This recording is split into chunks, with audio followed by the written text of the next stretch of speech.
disebutkan oleh jaksa dalam tuntutan mereka.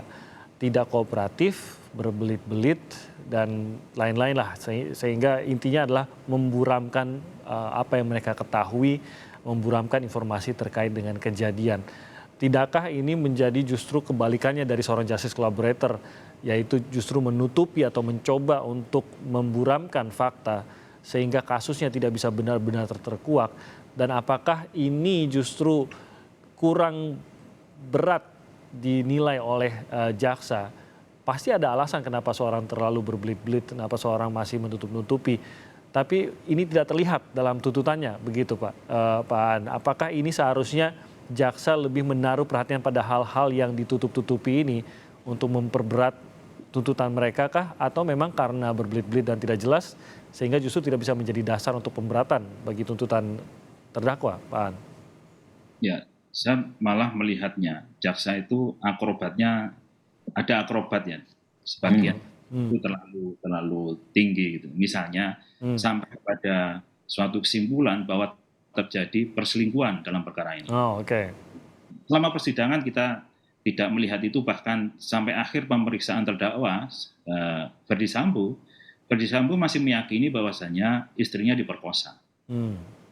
Putri Candrawati sendiri dengan berbagai alat bukti yang ada dan pengakuannya sebagai terdakwa juga tidak sampai pada pengakuan dan indikasi ke arah perselingkuhan. Nah, ini yang saya melihat. Tapi yang lain itu saya setuju dengan jaksa. Jadi sangat rinci, sangat detail untuk pembuktian unsur-unsur di 340, mulai dari barang siapa, kemudian adanya kesengajaan, ya, menghilangkan nyawa dan seterusnya. Kemarin juga waktu, tenangnya, ada badminton, itu disebutkan semua. Dan peran masing-masing, peran Eliezer, peran Kuat Ma'ruf, peran Ricky Rizal, itu juga disebutkan semua. Dan sudah bagus penguraiannya. Jadi sangat-sangat lengkap dan licin. Cuman ada beberapa yang akrobat tadi yang itu malah blunder saya melihat di tuntutan jaksa. Khususnya soal perselingkuhan tadi itu kan begitu kan. Karena kalau itu terjadi, maka konstruksi perkara ini akan berubah begitu. Kenapa begitu? Karena kalau terjadi perselingkuhan, yang punya kepentingan itu adalah PC. Kepentingannya adalah menutupi perselingkuhannya. Dan caranya bagaimana? Salah satunya adalah menghabisi korban. Kan ke sana akhirnya. Nah, bagaimana agar korban bisa dibunuh? Menggunakan suaminya sebagai alat. Jadi nanti malah di sini memerintahkan pada atau menyuruh lakukan ya kepada Ferdy Sambo, kemudian Ferdy Sambo memerintahkan anak buahnya untuk melakukan. Jadi malah kebalik, nanti semakin berat hukuman yang akan diterima oleh Putri Candrawati begitu. Jadi ini yang saya melihat konstruksi yang dibangun agak ada miss di belakang sehingga terjadi persoalan. Nah, faktor-faktor pemberat tadi sebagai pertanyaan Mas Timothy soal berbelit-belit dan seterusnya, ya itu memang benar. Tadi saya sampaikan bahwasanya setelah ada pembuktian terhadap unsur-unsur yang terpenuhi dalam suatu pasal, rumusan pasal, baru kemudian adalah bicara kepada berapa tuntutannya. Untuk sampai kepada tuntutan itu ada faktor yang memberatkan dan meringankan. Salah satu faktor yang memberatkan adalah berbelit-belit gitu ya. Perkara ini dibangun dari suatu skenario yang sudah direkayasa, yang sudah tidak benar. Namanya skenario ya berarti sudah buatan, bukan yang sebenarnya begitu kan.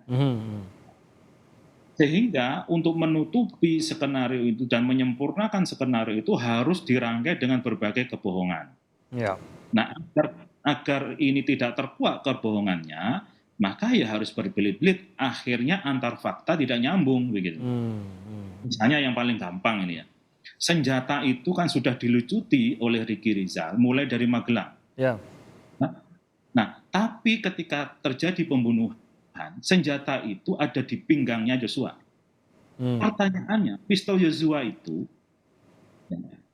kok bisa ada di pinggangnya Joshua itu dari mana? Siapa yang meletakkan? Ini kan ini yang bolong nih informasinya, ini yang bolong, kejadiannya di mana, kapan, itu kan tidak jelas jadinya. Tidak jelas. Jadi itu yang kemudian mengakibatkan dan satu hal yang juga agak miss kan. ketika Putri ada di dalam kamar, ya, kemudian terjadi penembakan, yang dilakukan Putri, sebagaimana ditanyakan oleh para hakim, itu kan hanya menutup telinga, kan Hmm, gitu. hmm, Pertanyaannya adalah, kalau ada sesuatu yang terjadi dan tidak mengetahui sebelumnya, hmm, ya, apalagi itu suara yang sangat keras, apakah genteng jatuh, atau lemari jatuh, atau LPG meledak misalnya begitu, otomatis kan akan keluar melihat sesuatu itu. ya, Ini yang dilakukan tidak hanya menutup telinga saja, keluar pun juga tidak mau tahu apa yang terjadi. Bertanya pun kepada Ferdi Sambo apa yang terjadi juga tidak.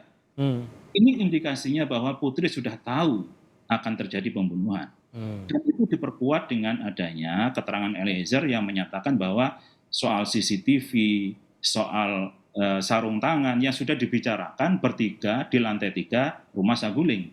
hmm, Sampai menyebut tempat, kata jaksa kan gitu kan, tempatnya di 46 kan begitu. Akhirnya berangkatlah ke 46. Nah ini jadi saya melihat berbahaya sebenarnya kesimpulan jaksa yang akrobatik tadi kalau tidak didukung oleh fakta-fakta persidangan dan pembuktian.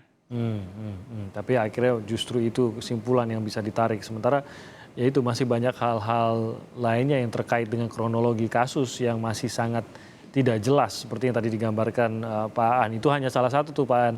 Ada beberapa bolong-bolong lain yang juga sampai saat ini masih tidak jelas. Salah satu yang paling juga menjadi pertanyaan adalah berapa peluru yang ditembakkan oleh Eliezer dan mengapa ada lebih banyak peluru di tubuhnya Yosua dibandingkan yang ditembakkan. Ini pertanyaan besar yang sampai sekarang juga belum bisa terjawab berdasarkan barang bukti yang dimiliki oleh peradilan.